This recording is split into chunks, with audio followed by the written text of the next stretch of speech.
ای روزهای فردا، ای فکرهای زیبا، ای واژه‌های ذکی،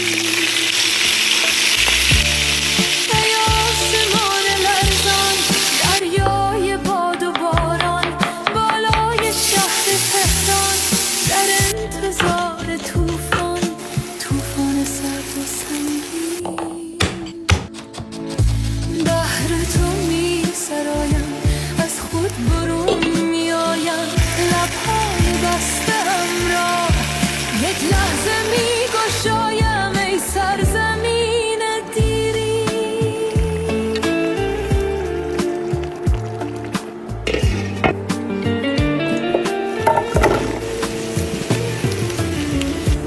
یک شاعر پیاده همراه جو می بارد، با یک پیام ساده. خوش باد روزگارت، نه این زمان غمگین